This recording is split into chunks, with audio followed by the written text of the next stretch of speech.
Et bonjour à tous et à toutes, donc c'est Johan, votre commentateur de produits par voix off.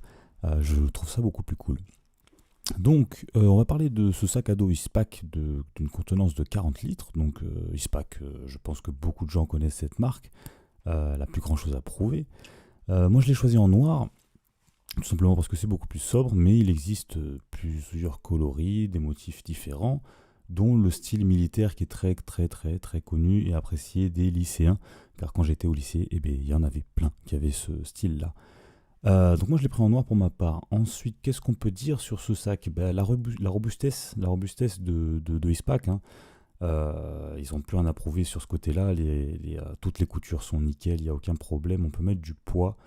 Abusez pas non plus forcément, mais ça marche très très bien en mettant, je sais pas, quelque chose d'assez lourd dedans.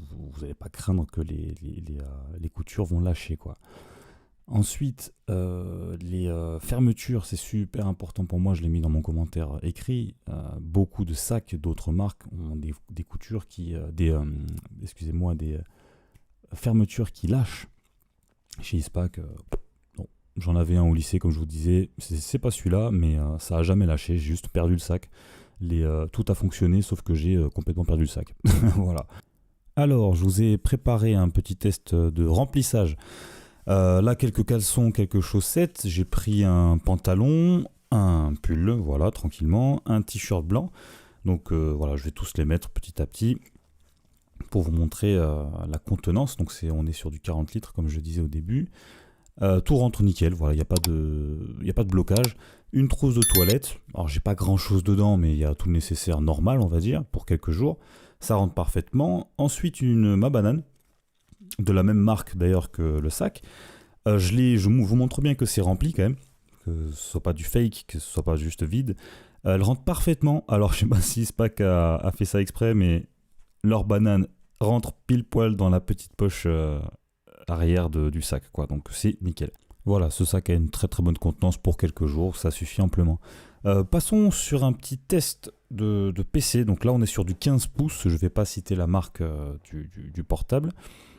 Mais on est sur du 15 pouces sans protection, donc je vous conseille quand même de mettre une protection forcément pour le portable.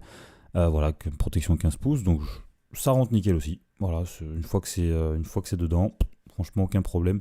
On n'a pas à forcer sur les fermetures. Voilà le rendu quand il y a le portable avec sa protection.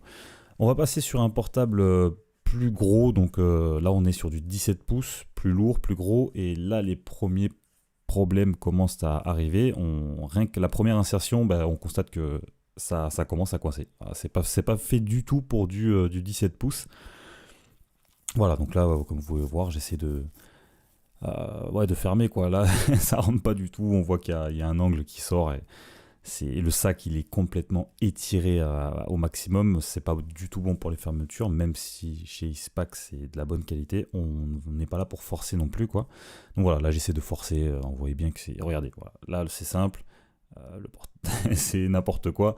On a des pics de chaque côté, donc le moindre choc sur les angles, c'est mort. Votre portable il va prendre cher, quoi. Donc et là il n'y a pas de protection, donc ça rentre pas. Voilà, c'est moyen. Ne faites pas ça avec du 17 pouces, quoi. Ça ne marchera pas. Et pour conclure, je vous recommande du coup ce sac, et merci d'avoir écouté mon commentaire.